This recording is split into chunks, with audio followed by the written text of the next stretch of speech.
Alright, so good afternoon learners, parents, and teachers. Ang ating itulay ay level up, kaya naman ito ay mas pinasiksik, mas pinasaya at pinaganda. Kasama natin ngayon ang bago nating makakasamang tutor na talaga namang napakahusay at gagawing mas masaya, malakas at malusog ang ating araw. Handa na ba kayong makilala ang ating tutor? Sige nga, tignan natin ang mga comments ninyo. Ayan, marami na tayong nanonood. No? We are 100 plus viewers already saying good morning and good afternoon at lahat na ng mga pagbati sa kanila. No? Kaya naman ako ay excited na rin makasama sa iisang screen ang aking napakagaling na kaibigan from SDO Manila, from SDO Las Piñas. Hello po sa mga taga SDO Las Piñas, sa Las Piñas City National Senior High School, Doña Josefa Campus, sa ating mga senior high school learners. Atin pong salubungin ng masigabong palakpakan ng ating bagong kasamang tutor, walang iba kundi si Tutor Liz. Tutor Liz! Hi, hello po. Magandang umaga sa ating lahat. Ako po si Ayan, Tutor kamusta? Liz. Ayos naman, sir. Ayan, so mukhang ayos na ayos, at talaga namang ito ay, you know what, Tutor Liz, maraming senior high school learners ang excited to have our E2Live for Health Optimizing Physical Education. Di ba? Yun naman ang tawag sa subject natin, Health Optimizing Physical Education. Are you excited? Excited and at the same time nervous because it's my first time. Yes, okay lang yan. At least, at normal naman na nakakaramdam ng kaba ang tao. Sabi nga, at least nakakaramdam tayo ng mga ganyang klaseng nararamdaman dahil kung hindi, para daw tayong robot. And para hindi tayo maging robot, ang ating movements, kailangan pag-aralan natin ang ating mga aralin dito sa physical education. Di ba po?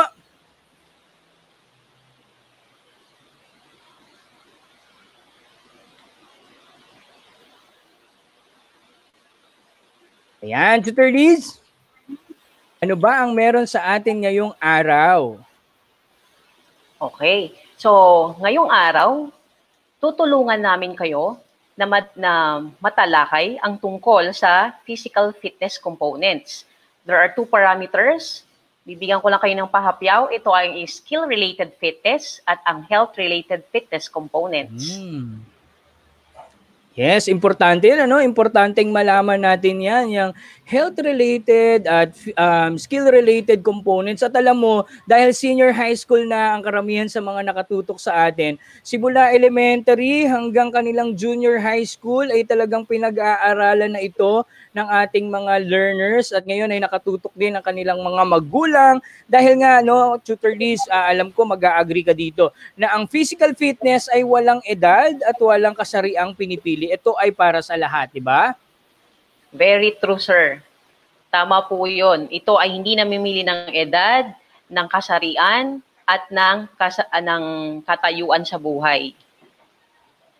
Yan, so tama, bakit nga ba, lalo na ngayong panahon na ito, Tutor Liz, ngayon na meron tayong pandemic, sa palagay mo ang importance kung bakit natin dapat tutukan ang pag-aaral ng ating gawaing pangkatawan at gawaing pambalakasan?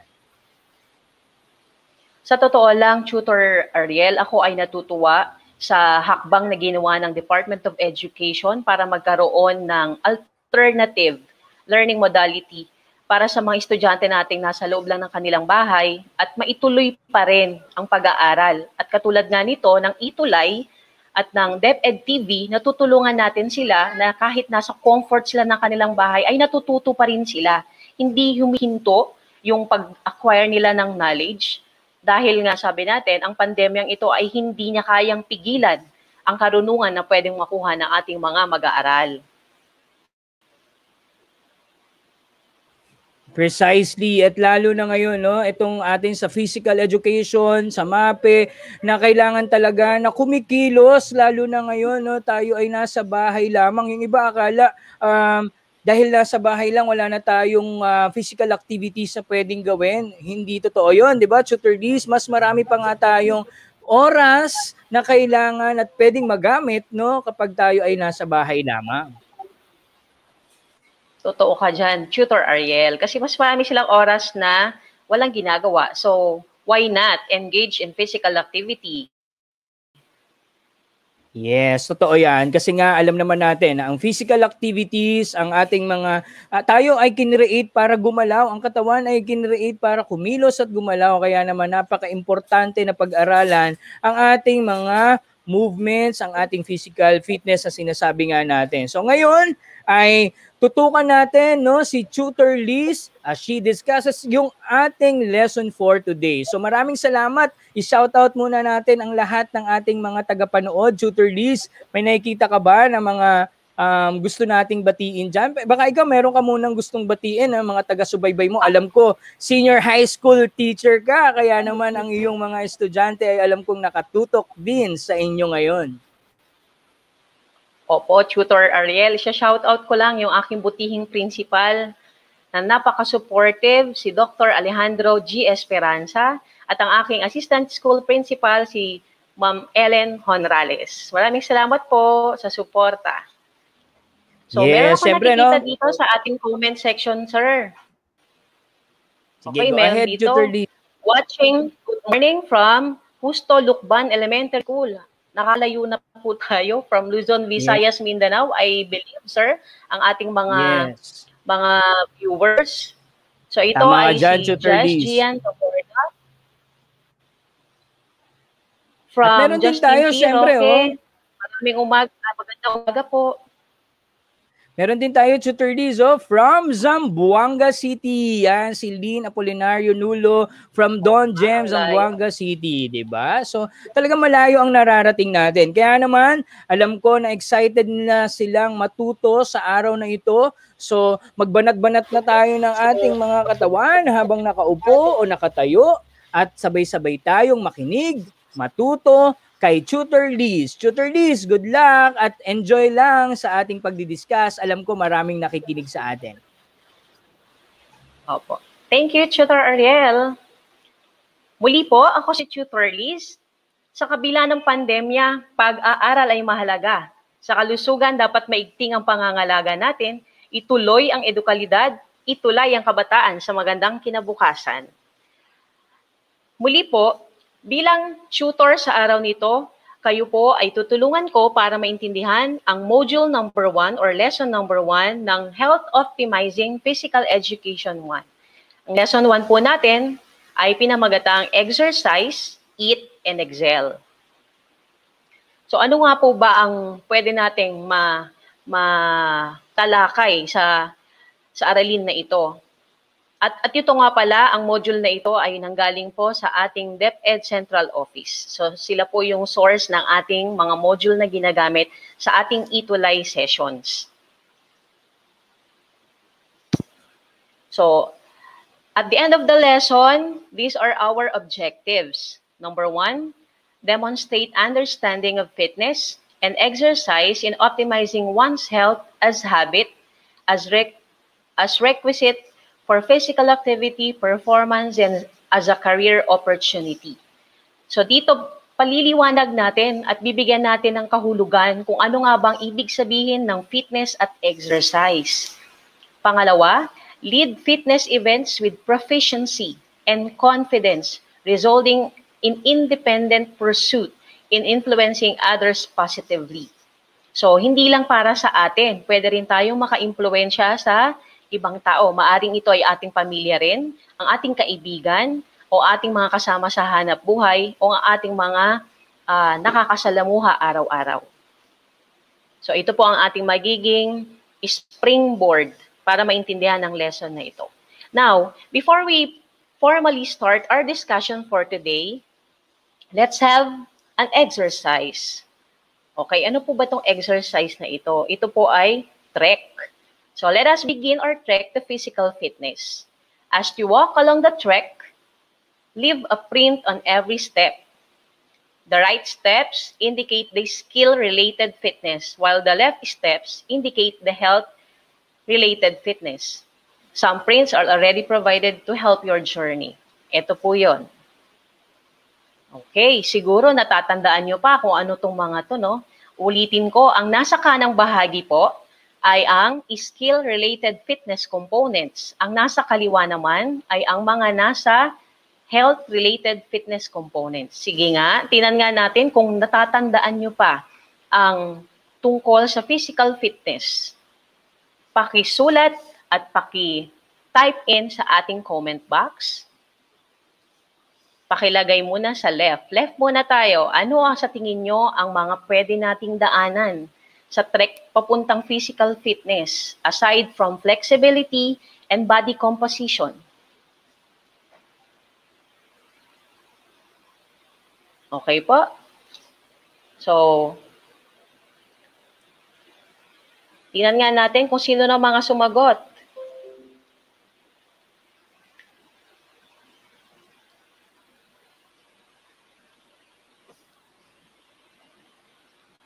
So sa health-related fitness components, ilan pa ang kulang natin? So meron pa po tayong 3. So given na dyan yung 2.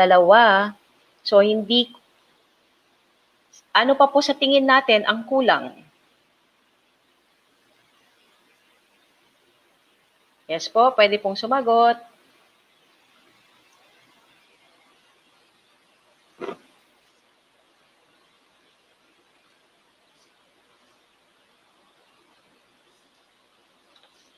So sa kaliwa po, ano po sa tingin natin?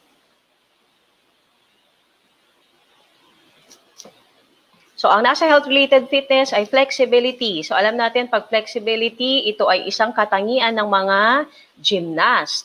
Sa body composition naman, ito yung mga anong ginagawa natin dito to measure body composition. We measure our body mass index.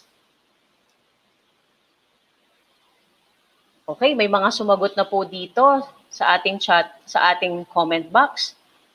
So ang sagot po nila is strength.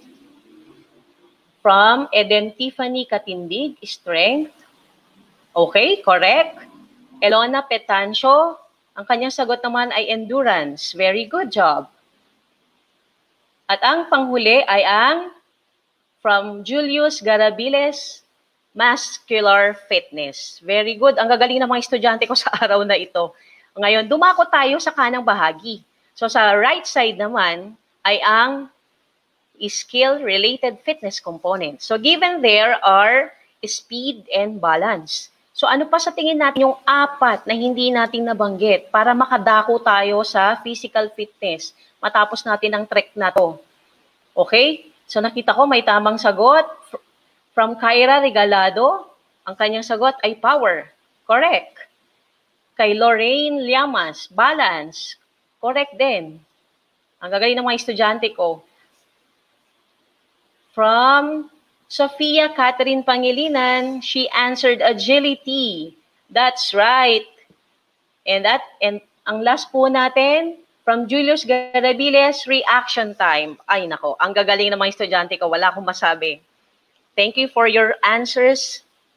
Now, dumako tayo sa susunod na aralin. So, natalakay na natin, na-recall natin, ang galing ng ating memory, no? At natatandaan pa natin ang mga to. So, ano nga ba yung tinatawag nating physical fitness?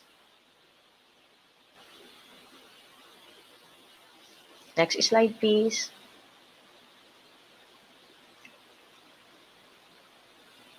Okay. So ano nga ba yung tinatawag nating physical fitness? According to definition, it is a combination of health, fitness, and body fitness. So what is health fitness? It refers to your body's ability to fight off diseases.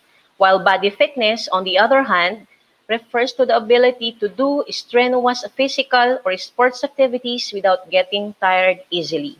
So physical fitness, ito ay katangian natin wherein we accomplish daily tasks. Take note, daily.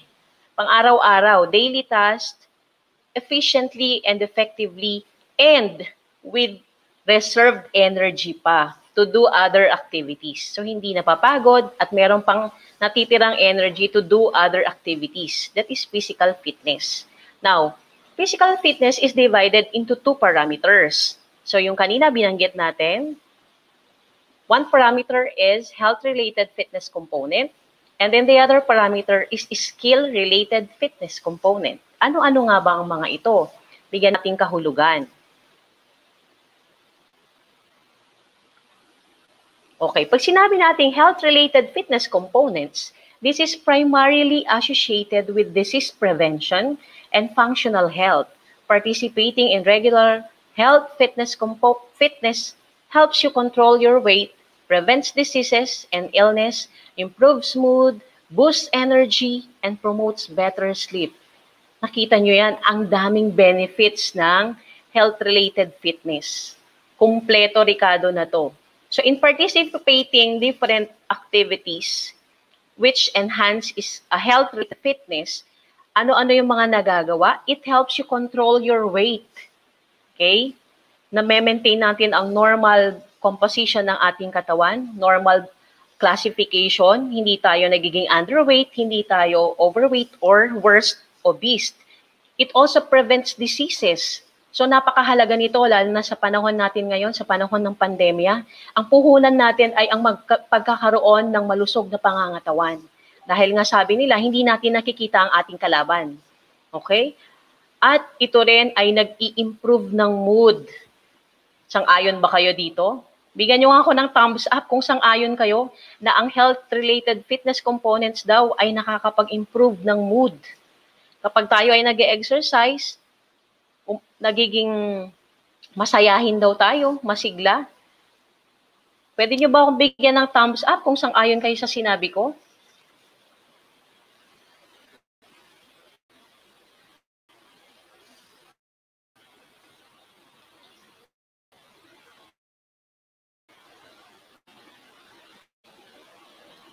Okay? So, aside from it improves moods, it also boosts energy.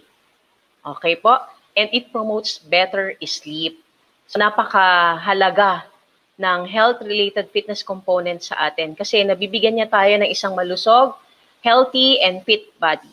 Okay, what are the components related to health-related fitness? Okay, nabanggit natin kanina. Bigyan natin ng kahulugan isa-isa.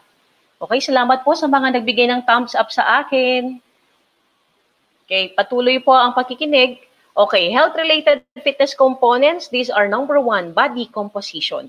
So the combination of all the tissues that make up the body, such as bones, muscles, organs, and body fat. Okay, ang body composition po, ito po yung proportion or ratio ng ating body mass compared with our body fats. Okay po?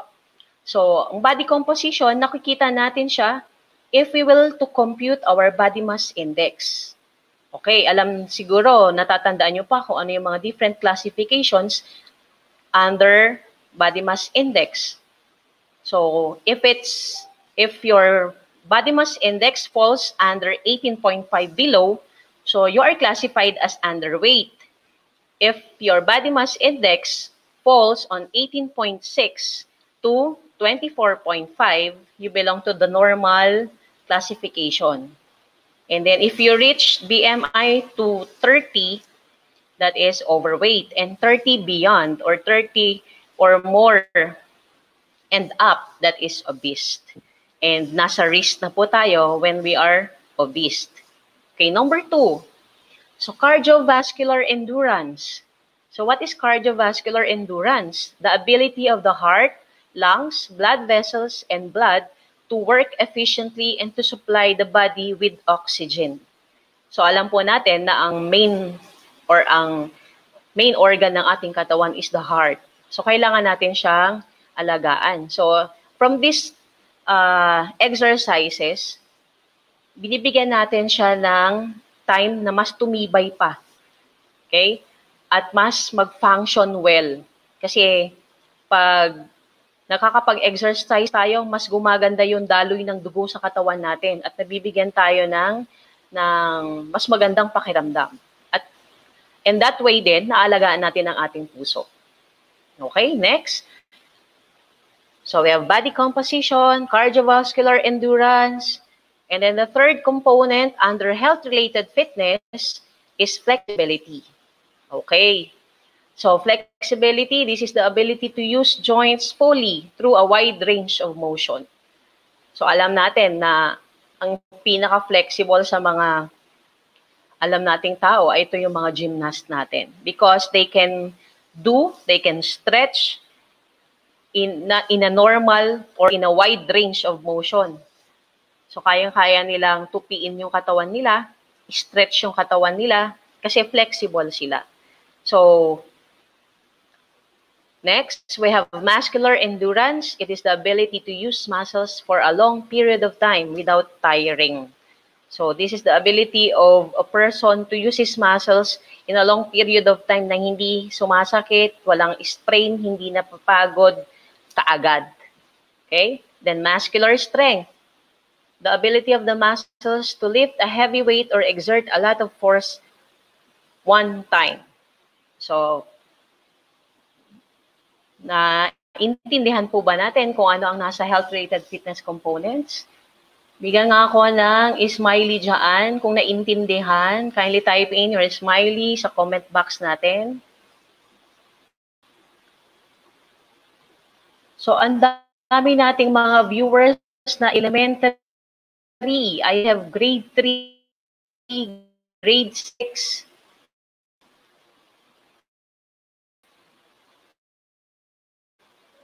Grade viewers, salamat po sa pakikinig at pod. Okay, salamat po sa nagbigay. Okay po. So, now we move on to the next, which is the skill-related fitness components. Okay. So, skill-related fitness components, if you notice, ito po yung mga ability or abilidad na kailangang taglayin ng isang potential athletes. Kasi ang lahat ng mga nanditong components ay kailangan niyang taglayin para maisagawa ang isang skill. Okay, number 1 sa listahan natin, we have agility. The ability to change body positions quickly and keep the body under control when moving. Okay. Who are the most agile person? Tingin natin, sino yung mga agile athletes? Kindly type in your answer. Sino-sino kaya itong mga ito? Boxer ba? Basketball player ba? Dancer ba? Sino-sino kaya sa tingin natin ang mga agile persons? Kindly type in your answer sa comment box natin. Thank you, Kyra. Ang daming smiley. Yes po, Saidilia. Sa tingin mo, sino mga agile persons?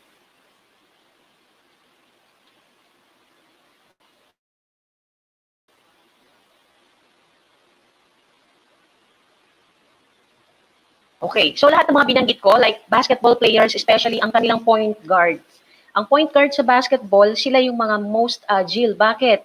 They can shift in different positions habang hawak ang bola at habang isinisave ang bola in control with the ball. So sila yung mga agile. Boxer, paano naman nagiging agile ang boxer? Kung paano nila ilagan yung punch ng kanilang kalaban. Okay po?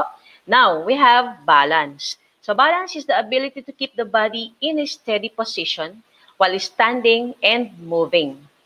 So, sino naman sa tingin natin ang mga may matinding balanse pagdating sa sports?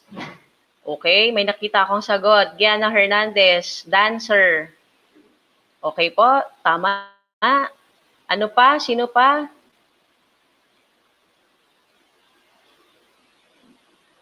Okay, track and field. Sabi ni Ivan. Sabi naman ni Julius Garabiles, mga footballers daw. Ang mga backer ball player ng, sabi ni Marky, at ang mga gymnast. According to Danes Aludia Chongson. Okay po, salamat sa inyong mga responses. Now, moving on, we have coordination. So, coordination, this is the ability of the body parts to work together when performing an activity. Okay. So when we say coordination, this is the linking of the senses. Okay, linking of the senses, link from one to the other. For instance, sa dancing, paano kakaroon ng coordination? The arm movement and the footworks. They coordinated in time with the music. Okay, ano pang example natin ng coordination? Ang boxer din, ang movements ng boxer, ang footworks niya, kasama ang kanyang hand movements or arm movements. So that is coordination. So napaka-importante niyan. Okay, number 4, we have power. O sa Tagalog, lakas. It is the ability to combine strength with speed while moving. So, bigyan nyo nga ako ng sports activity that could best enhance or possess power. Kindly type in your answer po sa ating comment box. Sino ang may mga players or mga athletes na merong extreme power? Okay, meron akong nakitang sagot kay Christopher Lizardo. Weightlifter. That is exactly correct. Ano pa? Aside from the weightlifter, sino pa sa tingin natin? Okay, meron ding sagot si Eden Tiffany Katindig, boxer daw po. Yes, correct. So, in boxing, sabi naman ni Celestra, I'm sorry. So, ano pa? Sa volleyball player. Okay, siguro maaring ang tinutukoy niya sa volleyball player ay ang kanilang spiker from Shan Parungaw. Okay, maraming salamat po sa inyong mga responses. So, let's move on. So, reaction time. Ang reaction time naman, this is the ability to move quickly once a signal to start moving is received. Okay, sa tingin ninyo, anong sports activity ang nag-e-enhance ng reaction time? Pag reaction time, ito yung ability natin na mag-respond in a certain stimulus. For instance, eto na yung kamay, yung kamao, ni Manny Pacquiao. Pag mabagal ang ating reaction time, maaring dumapo ang kamao ni Manny Pacquiao sa ating katawan. So that is reaction time. It is the ability of the person to respond immediately. Okay? Mabilis ang pag-respond sa paparating na stimulus. Okay? Nakita ko yung mga responses nila from Marky, boxing po. From Cyrene, baseball.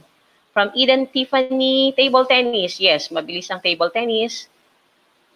Ping pong, then baseball, boxing, baseball, swimming. Okay po, salamat po sa response. Now, last but not least, we have speed. So, ito naman, bilis. The ability to move all or part of the body quickly. Okay? So, sa tingin natin, ano namang sports activity ang nakakapag-enhance ng speed? Okay, type in your answer. Tennis, from Jasmine Santisteban. Maraming salamat sa response. Running. Ano pa? Swimming. Boxing.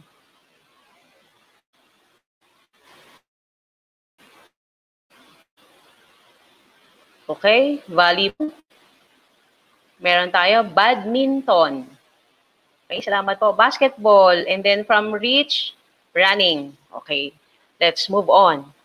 So we're done discussing skill-related from that of health-related fitness components. Alam na rin natin kung ano yung mga components na nauuri sa health-related at saka ang skill-related. Uulitin ko, pag sinabi nating health-related fitness, ito ay napatutungkol sa pag-attain natin or pag-achieve natin ng healthy and fit body. While the skill-related fitness components, ito naman nagbibigay sa atin ng idea to attain or to become an athlete. Okay? So, next slide please.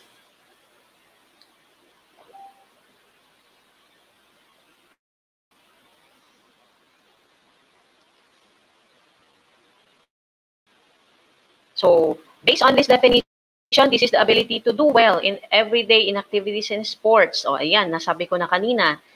It is also the ability to do life activities, hindi lang sports, kundi yung pang-araw-araw rin na ginagawa natin, maaring household chores, okay? Na nai-improve yung ating physique.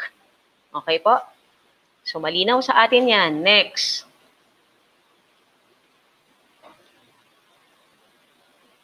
Ay, parang naulit yata. Next slide po. Yan. Now, moving on, let's try to differentiate physical activity from that of exercise. May pagkakaiba ba yung dalawang salita? O magkatulad ba sila in any ways? Okay, let's try to find out. Ano nga ba pag ang tinatawag nating physical activity at ano naman ang exercise? Sometimes, ano natin sila, napagsasama or parang sa tingin natin pareho lang din yon. Okay, tingnan natin kung anong pinagkaiba ng physical activity from that of exercise. So, physical activity defines as activities done by skeletal muscles that utilize energy. So, pag sinabi natin activities done by skeletal muscles that utilize energy, ano-ano kaya itong mga activities na to? So, pag sinabi physical activity, lahat ng mga bagay na ginagawa natin o ginagalaw natin. Gumagalaw tayo, we move, that is physical activity. Because we utilize our skeletal muscles, our body. And in utilizing the body, the muscles, we use energy. So, nagko-consume tayo ng energy. While exercise, on the other hand, is a planned, take note of the word planned, structured, repetitive bodily movements that someone engages in for the purpose of improving and maintaining physical fitness or health. So pag sinabi nating exercise, ito ay planado. May istruktura tayong sinusunod. Meron tayong from warm-up or from warm-up going to cool down or from vigorous ay from moderate to vigorous. So, may mga ganun siyang pattern na sinusunod. At the same time, repetitive. Paulit-ulit. Okay? So, repetitively bodily movements. Hindi katulad ng physical activity. Ang physical activity ay maaring hindi natin siya inuulit-ulit. Kasi, iba-iba yung movements ng katawan natin. Iba yung ginagalaw natin araw-araw. Okay? So, iba-iba yung mga movements natin. So, that is the difference between physical activity and exercise. So, physical activity, hindi pinlano, walang format na sinusunod. When we say exercise, this is planned, structured, and at the same time, repetitive. Okay. I believe naintindihan ng mga viewers natin.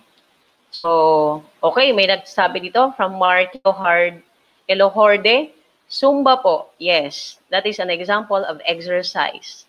Zumba. Dance, correct. Okay, ang gagaling ng mga estudyante ko. Very good. They are very active. Ang sarap magturo pag ganito ang klase na meron tayo. Okay po, next slide.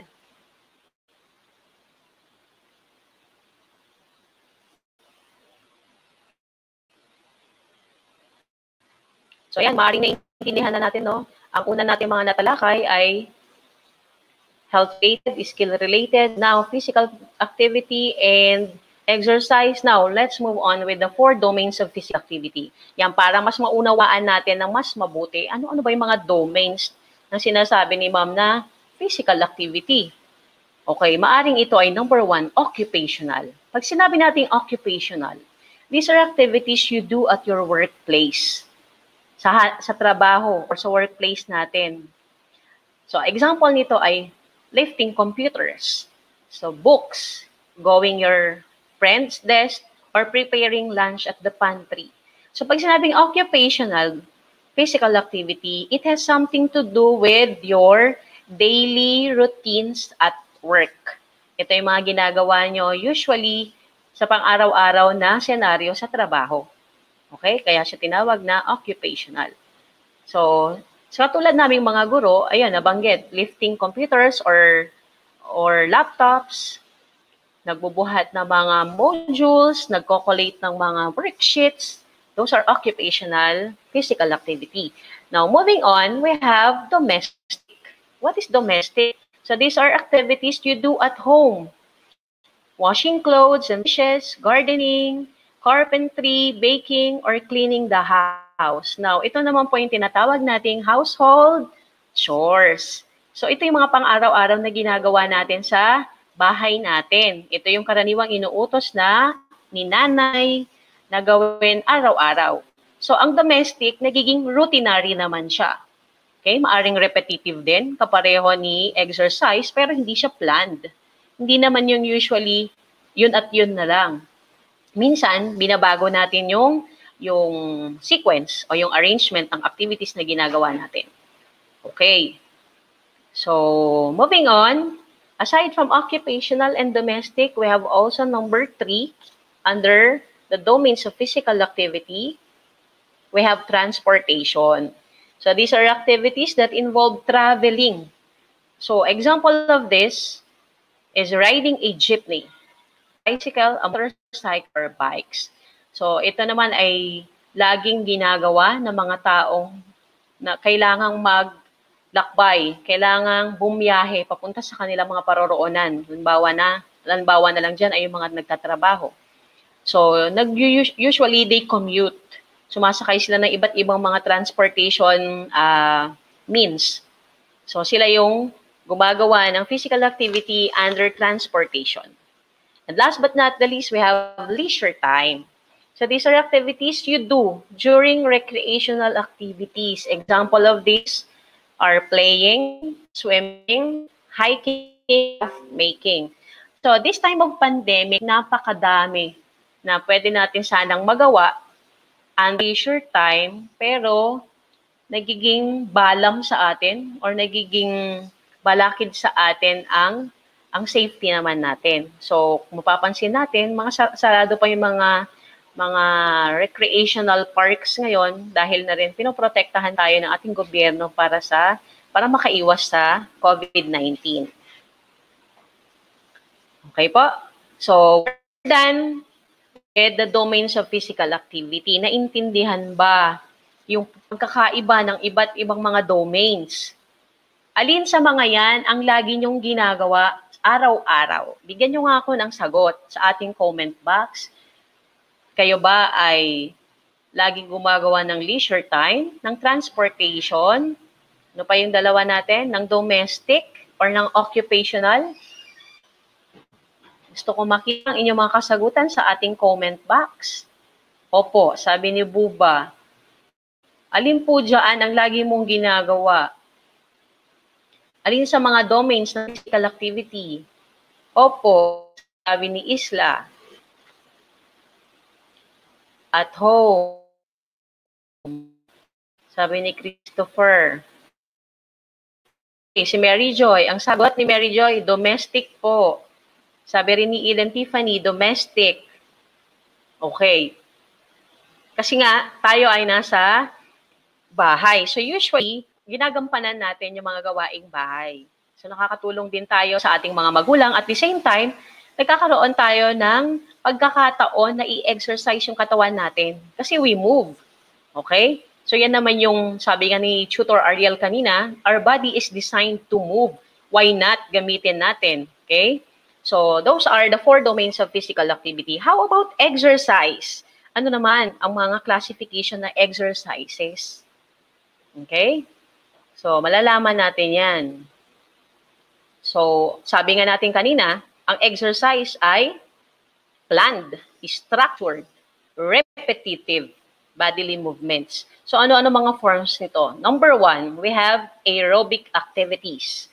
So it is also called as endurance activities, physical activities in which people move their large muscles in a rhythm to a sustained period. Okay, ito yung usual or ito yung kadalasang ginagawa natin na form of exercise, which is aerobic. Kasi ang aerobic exercise ay hindi namimili ng edad. Mapabata ka, mapapayat ka, mataba ka, matanda ka, pwede tayong mag-engage sa aerobic activities. Yun nga lang, nagkakaiba lang tayo sa tagal. Katulad ng isang senior citizen, hindi siya pwede ng 1 hour na aerobic activities kasi maaring papagurin siya, hihingalin na siya. So, ang aerobic activity mostly, kaya tinawag siyang aerobic kasi oxygen, from the word aero, which means oxygen. So napapaganda nito ang movements ng oxygen papunta at palabas ng puso natin. So aerobic activities. This is in time with the music. So rhythmic manner. So may tugtog. Okay po? Next, we have muscle strengthening activities. Ano-ano naman ang mga ito? This includes resistance training and lifting weights. Causes the body muscles to work or hold against an applied force or weight. Okay po. Pag sinabi nating muscle strengthening activities, ito na yung mga resistance training. Ito, namimili na to ng edad. Okay? Lifting weights. Ayan. Para ma-improve ang ating muscle groups. Okay? Kaya siya tinawag na muscle strengthening activity. Next po.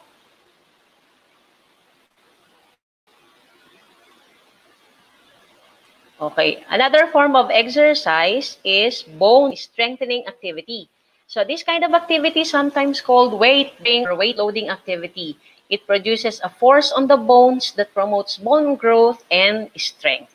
So pag sinabing bone strengthening activity, ito yung mga activity na ginagamit natin or weight loading, nagdadagdag tayo ng mga timbang or bigat para ma-challenge ang ating muscle groups. And at the same time, magpo-produce din siya ng force sa bone na nag-i-improve ng growth and strength ng ating mga buto. Okay? So, those are the different forms of exercises. So, malinaw ba ang ating talakayan sa ngayon, ang pinagkaiba ng physical activity sa exercise? Now, next slide please.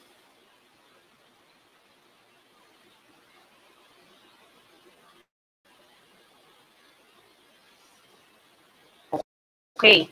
So, napakahalagang malaman din natin kung ano yung mga balakid. Ano ba yung mga balakid? Bakit ang tao hindi nakakapag-exercise sa regular na pamamaraan? Okay? Tingnan natin, bakit nga ba? Ano yung mga problema or balakid? Number one, lack of time. Okay, this is usually an excuse of a person na ayaw mag-exercise. Laging sinasabi, wala akong oras, busy ako. Okay? So, lack of time. Kung titignan natin ang buhay ng mga estudyante ay routinary. Gigising kayo ng umaga, mag-uumpisa ang klase nyo ng alas 7. Magla-lunch break kayo at matatapos kayo ng 3 or 4. Kung titignan natin, you still have time to do exercises or to engage in sports. Meron pa kayong 4 to 5 or 4 to 6. Why not maglaan tayo kahit 30 to 1 hour a day para naman ma-improve ang ating katawan? So, ito yung isa sa mga dahilan, nakikitang dahilan. This is based on studies na bakit hindi nakakapag-exercise regularly ang tao? Because of lack of time. So, sinasabing lack of time. Instead na mag-move, instead na mag-exercise, itutulog na lang. So, yan yung usual na naririnig ko sa mga kaibigan ko and estudyante ko. Number 2, social support. Okay? So, yung iba kasi, pag nag-exercise ka, instead na i-push ka nila, suportahan ka nila, ano sinasabi? Umpisa lang yan. Bukas hindi na yan gagawa, hindi na yan uulit. Kasi ano lang yan. Or sasabihin, bago lang kasi yung damit mo. Pang Japorms or Jajaporms lang yan. Kaya yan mag-e-exercise. So walang social support. Samantalang kung nakikita natin na yung tao nagtatry mag-exercise at pinupush pa natin siya at sasabihan pa natin, go! Continue mo yan. Maganda yan sa katawan mo. Maraming benefits yan.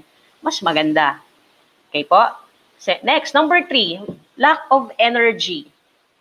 So, lack of energy, nakikita natin ito sa mga taong may routinary activities or merong daily activities na pagdating ng hapon, pagod na sila. Wala na silang extra energy to do other activities. So, yun yung nagiging excuse nila. Tinatamad ako. Okay? So, that is lack of energy. Pang-apat, lack of motivation. Walang nagmo-motivate sa kanya. Okay, so ano ba yung mga pwedeng maging motivation ng tao para mag-exercise? Bigyan nyo ako ng sagot sa comment box. Bigyan nyo ako ng motivation para mag-exercise tayo. Kasi isa daw sa mga barriers or balakid sa pagkakaroon magkaroon ng physical activity ay ang lack of motivation. Okay? Paki-type in sa comment box natin. Ano kaya? Anong motivation ang gusto? Okay.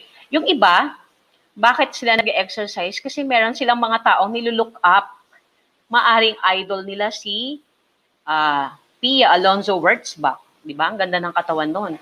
So, pag nakikita niya yung si Pia Alonzo Wurtzbach sa TV, nakikita niya, gusto ko rin magkaroon ng ganyang katawan. Okay. On the other hand, ang nangyayari, nawawalan siya ng motibasyon. Bakit? Kasi maaring siya ay nabubuli, nasasabihan na wala nang pag-asang gumanda yung katawan o wala lang talaga siyang yung iba, bakit sinasabing hindi nag-exercise, hindi nag-zumba? Kasi hindi sila marunong sumayaw. Pero kung titingnan natin, hindi dapat yun maging dahilan. Okay? Panglima, fear of injury. Yung iba, very protective sa katawan nila. Ayaw nilang mag-try. Kasi sabi na, magtatapilok ako niyan, mapipilayan ako niyan. So, hindi pa nagtatry, napaka-proactive, no? Hindi pa nagtatry, alam na nilang ganun yung pwedeng mangyari sa kanila. Pero kung hindi mo susubukan, hindi mo malalaman, okay? Then lack of skill. Ayun nga, sabi ko sa inyo, bakit hindi sila sumasali sa physical activity? Kasi una, nakikita nila hindi siya marunong sumayaw. So, napiling lang mapapahiya sila pag sumali sila sa crowd, ng sumasayaw ng Zumba or ng aerobics. Next, we have high cost and lack of facilities. Okay, yung iba naman walang gamit. So, kung titingnan natin, in engaging in different exercises, marami tayong alternative way. Sa bahay, pwede kayong magbuhat ng galon ng tubig or balde ng tubig. Pwede rin yung mga condiments natin like soy sauce or vinegar. So, marami tayong pwedeng gamitin. Next. Another barrier of physical activity. Next slide po.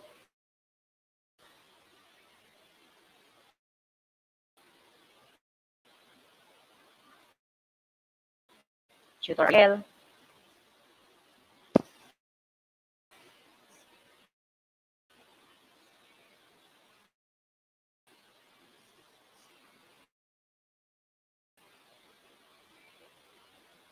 Mukhang nagkaroon po ng technical difficulty sa aking PowerPoint presentation.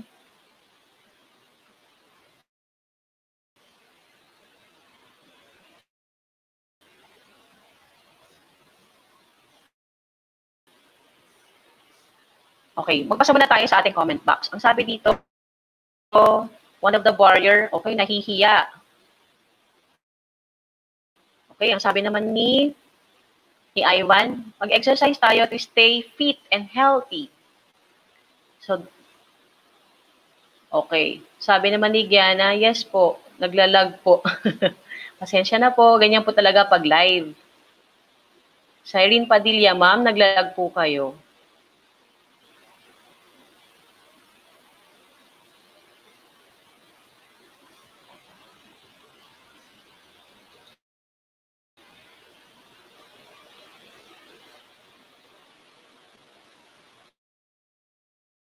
Okay, so while waiting po, habang inaayos pa po ang ating PowerPoint presentation, okay pa po ba tayo o gutom na? Konting tiis na lang po. So matatapos na rin natin ang ating discussion for today. Okay, so in exercising, ang sabi ni Richelle, healthy body. Yes, I agree.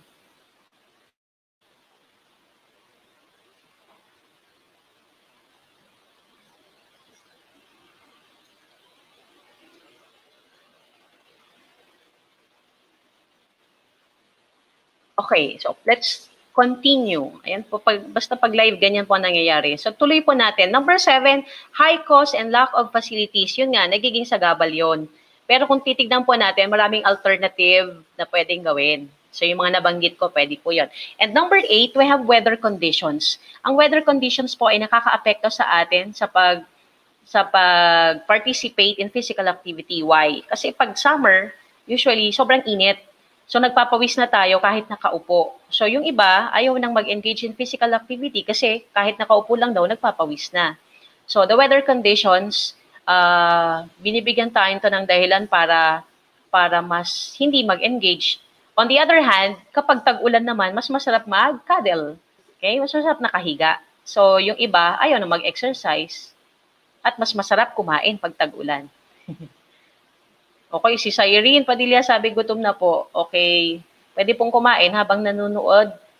Okay po, next slide.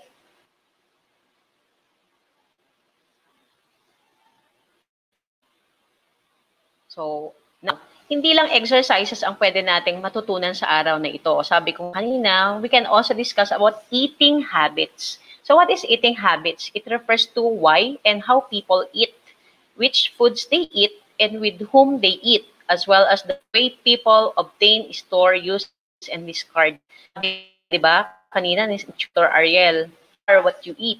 If you are eating balanced diet foods, definitely your goal is to have a healthy physique.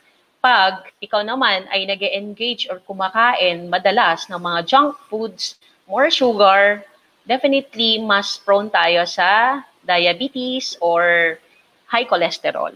Okay po. Next slide.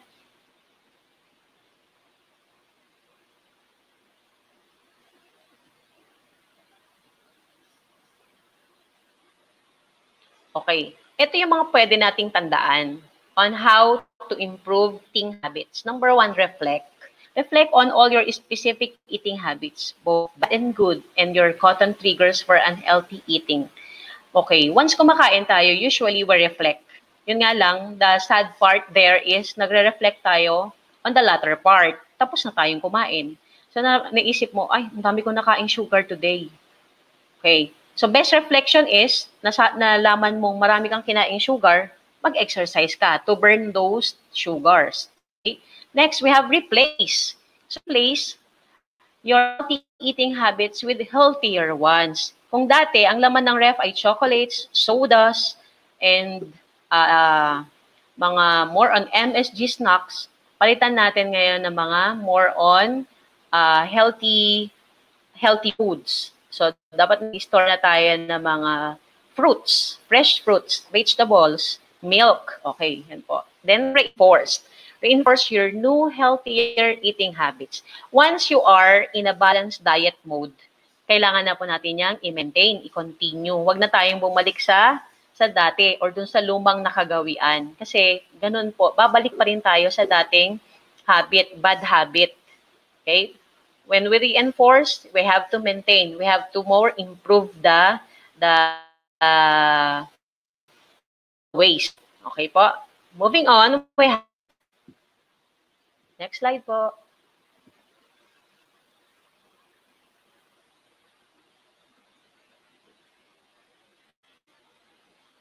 Next slide po. Okay, konting tiis na lang po. Yes, okay. Kung mapapansin niyo at natatandaan niyo, every first quarter of each grade level sa physical education subject, lagi nating ginagawa ang physical fitness test. Okay? Meron tayong pre-test sa unang quarter at meron din tayong post-test pagdating ng fourth quarter. So, ang physical fitness test natin ay nahati sa dalawa, katulad nung na-discuss natin kanina. Bigyan ko kayo ng halimbawa sa mga ito. Under body composition, we have the measurement of the body mass index or BMI. Okay? Ang kinukuha natin dito ay ang inyong height, weight, and then the BMI classification, and then kung ano yung BMI. So, yan yung ginagamit natin. Under strength naman, we have on the upper extremities, we have push-ups. Okay? And then the other one is basic plank. Okay? So under flexibility, we have the zipper test and then the sit and reach naman sa ating lower extremities. Okay? That is under health-related fitness components. Sa skill-related fitness naman natin, So, nandyan na yung mga activities na ginagawa ng mga potential athletes natin na pwede nilang gawin. Okay po? So, yan. Gagawin natin yan yearly hanggang umabot kayo ng senior high school. Meron pa rin yan sa senior high school. So, from elementary, junior high school, senior high school, we periodically measure our physical fitness test. Okay po? Next. Okay. So, sa bahay natin, pwede natin ma-monitor ang ating mga physical activities. So, in this activity, what I have learned, task number 1, my week ago. So, you have to evaluate your weekly physical activity by filling the blank below. Identify the physical activity, its type and domain in the 4th column. Give your reasons in doing the activity. And then lastly, write how long you were able to do the activities in the last column. Write 3 activities per day. Okay. So, ano yung mga ginawa natin recently? Nung first day up to, or maaring Monday to Sunday or Saturday. Sunday na lang. Yan, 7 days. Then, what particular type of physical activity ilalagay nyo dyan? Is it domestic, occupational? And then domain of exercise, ano yung mga ginamit yung domain, bone strengthening ba, aerobics. And then reason, bakit yun ang ginawa natin for that week? And then duration, how long? Is it 30 minutes, 1 hour, and so forth and so on. Okay po. In this way, ma-monitor natin, napaka-active ko pala for last week or nitong week. So dapat ma-maintain ko ito or ma-improve ko pa siya. Okay? So, na-challenge natin yung katawan natin to do more. Okay po? Next slide. Now, let's have the assessment. Now, kailangan ko po ang mga responses ninyo sa ating comment box. Okay? Ready na po? Bigyan ako ng thumbs up kung ready na.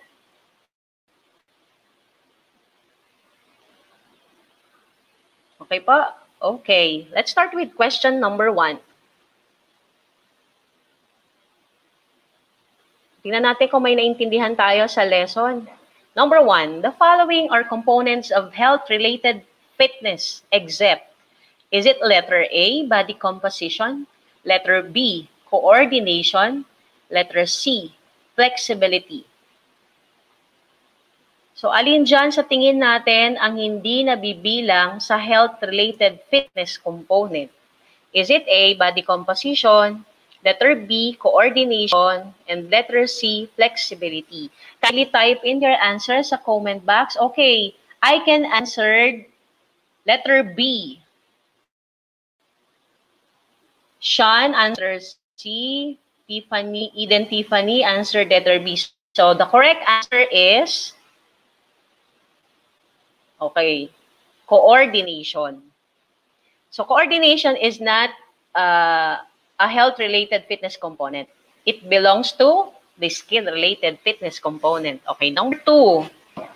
Okay, thank you po sa responses. Letter B. Okay, you answered it right. Thank you. Number 2. Okay, James Yap runs fast while dribbling the ball. As he crosses the middle part of the basketball court, he changes his face to avoid his opponent. What specific component of physical fitness did James Yap apply? Is it A, agility, B, coordination, C, speed? Okay, type in your answer. Is it A, agility? Is it B, coordination? And letter C, speed. Okay, Ping answered letter A. Kindly indicate the item number and then your answer.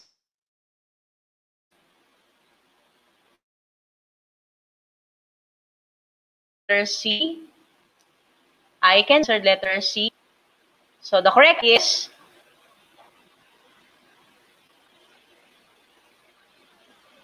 the correct answer for number 2 is, next slide po, agility. Okay? Okay, may mga sumagot ng tama. Gian, correct. Llewellyn, correct. Okay, let's move on. Number 3.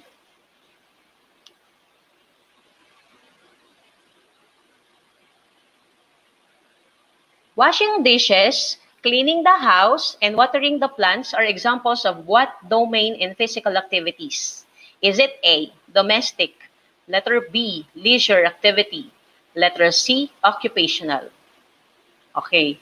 What is the domain of physical activity in this particular activities like washing dishes, cleaning the house, or yung mga house chores natin?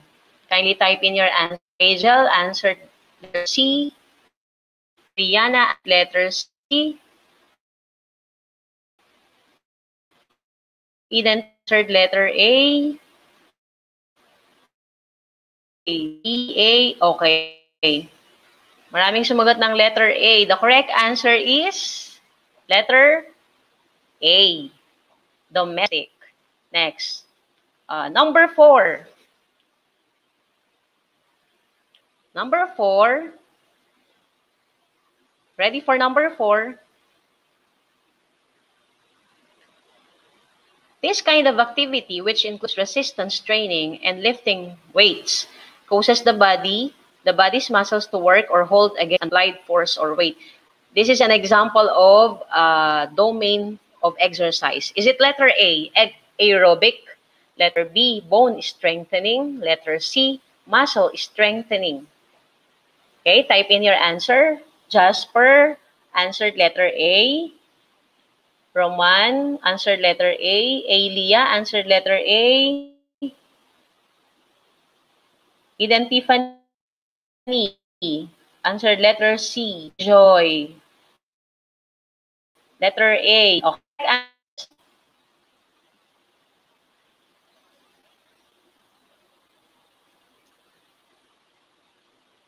Okay, letter C. So correct sila Alicia, sila Rachel.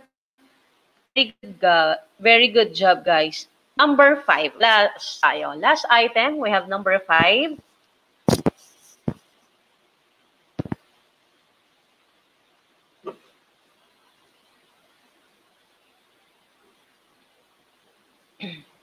So the gymnast manages to do a full turn on a balance beam without falling.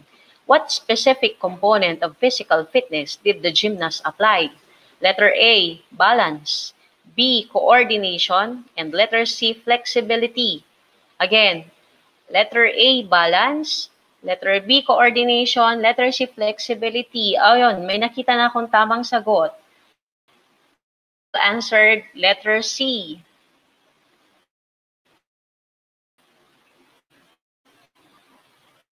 Letter A. Okay, correct answer is letter A, balance. Okay. Did you enjoy our discussion for today about physical fitness components, about physical activity and exercise and eating habits?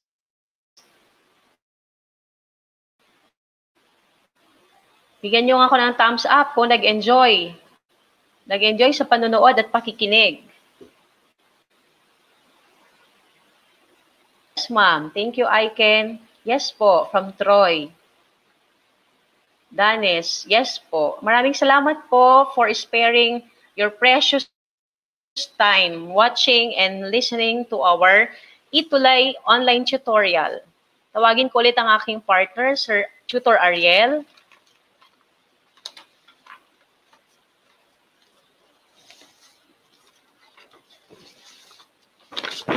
Busy na yata si Tutor Ariel. Okay, pero manatili po kayong nakaantabay sa mga Itulay online tutorials natin. Abangan po ang mga Itulay tutors natin sa asignaturang English. Muli po, magkita-kita po tayo sa susunod na linggo. Ako po ang inyong Tutor Liz, kasama si Tutor Ariel. Ayan, na physical activity si Tutor Ariel. Yan, tama. Kailangan natin ng physical activity. Okay, ang physical activity, yes, hindi lang basta, ano yan, no? Hindi lang yung sinabi nga ni Tutor Liz, no? Tatandaan natin yung ating exercise.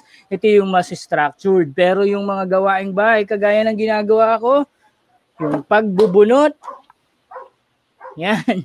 Yung pagbubunot ay isang physical activity. Okay, so Thank you so much, Tutor Liz. Marami kaming natutunan sa iyo at maraming salamat. Kita-kits po tayo sa susunod na linggo.